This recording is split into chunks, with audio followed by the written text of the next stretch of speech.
अब हम देख रहे हैं पावर सप्लाई रिजेक्शन रेशो। ये प्रैक्टिकल कैरेक्टरिस्टिक्स है ऑपरेशनल एम्पलीफायर की। तो पावर सप्लाई रिजेक्शन रेशो क्या होता है और क्यों होता है ये देखते हैं हम। तो सबसे पहले हम देखते हैं कि जो output of the perfect operational amplifier है ये इंडिपेंडेंट रहता है पावर सप्लाई वोल्टेज के फ्लक्चुएशंस पे।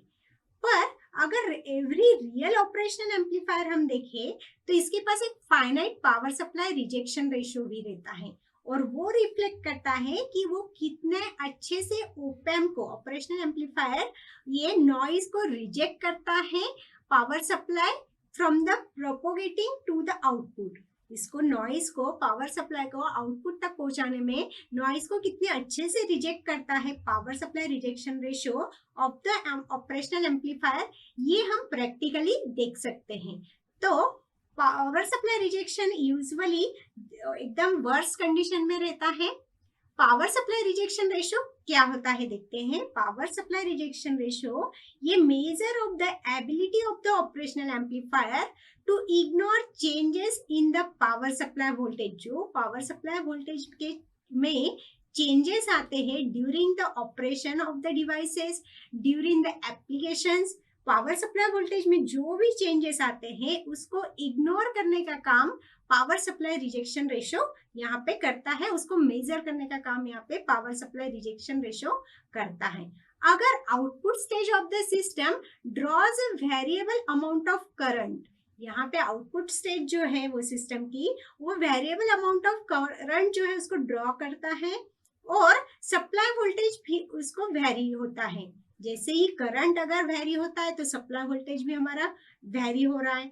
तो यहाँ पे जो लोड इंड्यूस होता है तो वो सप्लाई वोल्टेज को अगर चेंज होता है, सप्लाई वोल्टेज में जो भी चेंज होता है, करंट चेंज होगा, सप्लाई वोल्टेज चेंज होगा, उसकी वजह से जो लोड इंड्यूस हो रहा है ऑपरेशन में, वर्किंग में, डिवाइसेस में, तो यहाँ पे ये पता चल जाता है कि कितना सप्लाई वोल्टेज में हमारा चेंज आया है और इसको हमें कितना इग्नोर करना है, किस लेवल तक यहाँ पे इग्नोर करना है।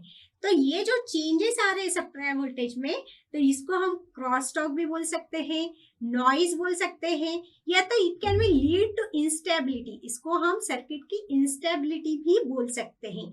और यही क्रॉस टॉक, नॉइज, सर्किट की इंस्टेबिलिटी, इसको रिजेक्ट करना, इसको रिमूव करना का काम हमारा यहाँ पे पावर सप्लाई रिजेक्शन रेशियो करता है। तो पावर सप्लाई रिजेक्शन रेशियो जो है ये रेशियो है of the change in output voltage to the change in power supply voltage. जो भी output voltage to the power supply voltage में जो चेंज होता है उसी को हम पावर सप्लाई रिजेक्शन रेशियो यहाँ पे बोलेंगे। जैसे हम एग्जाम्पल से समझते, अगर पॉजिटिव और निगेटिव सप्लाईज वेरी होती है, जैसे प्लस माइनस 5 वोल्ट है, वो वेरी होके हमारे पास प्लस माइनस 5.5 वोल्ट मिल रही है। प्लस माइनस हमारे पास 5 वोल्ट है इनपुट में, वो आउटपुट में वेरी हो गया, हमें मिल रहा है प्लस माइनस 5.5 वोल्ट। मतलब यहाँ पे जो चेंजेस हुए हैं, वो जो आउटपुट में वोल्टेज में जो चेंजेस हुए हैं वो हो गया हमारा due to the cross talk और ड्यू टू द नॉइज। तो इसको रिजेक्ट करने का काम और इसको मेजर करने का काम यहाँ पे पावर सप्लाई रिजेक्शन रेशियो ये करेगा। तो power supply rejection ratio usually specified in the microvolts, इसको हम माइक्रोवोल्ट्स में, माइक्रोवोल्ट्स पर वोल्ट में, और कभी कभी हम इसको डेसिबल में भी काउंट करते हैं। तो ऑपरेशनल एम्पलीफायर के पास टिपिकली जो पावर सप्लाई रिजेक्शन रेशियो रहता है, अगर प्रैक्टिकली देखा जाए तो उसकी वैल्यू रहती है 30 माइक्रोवोल्ट पर वोल्ट। प्रैक्टिकली जब हम उसको एप्लीकेशंस में यूज करते हैं तो पावर सप्लाई रिजेक्शन रेशियो की वैल्यू होती है 30 माइक्रोवोल्ट पर वोल्ट। तो ये जो चेंजेस हो रहे हैं सप्लाई वोल्टेज में, इसको कम करने के लिए पावर सप्लाई जो यहाँ पे यूज कर रहे हैं हम ओपैम्प, तो यहाँ वो जो ओपैम्प यूज कर रहे हैं उसको डीकपल करेंगे और आइसोलेट करेंगे फ्रॉम द अदर ग्रुप्स। जो अदर ग्रुप्स को वो कनेक्टेड है उसको डीकपलिंग से और आइसोलेटिंग से भी हम यहाँ पे पावर सप्लाई रिजेक्शन रेशियो का यूज कर सकते हैं। तो यहाँ पे ये confine interaction to a single group of the operational amplifier, हम single group of operational amplifier के लिए भी ये यूज करते हैं। अगर ड्यूअल सप्लाई ऑपरेशनल एम्पलीफायर हम यहाँ पे यूज कर रहे हैं, अज्यूम कर रहे हैं, तो जो सप्लाई वोल्टेज में जो चेंज होते हैं वो एक सिमेट्रिकल चेंज रहता है। पर अगर change in supply voltage is not symmetrical, अगर चेंज जो हो रहा है सप्लाई वोल्टेज में वो सिमेट्रिकल नहीं है, तो वो ये लीड कर रहा है कि कॉमन मोड वहां पे एरर आ रही है।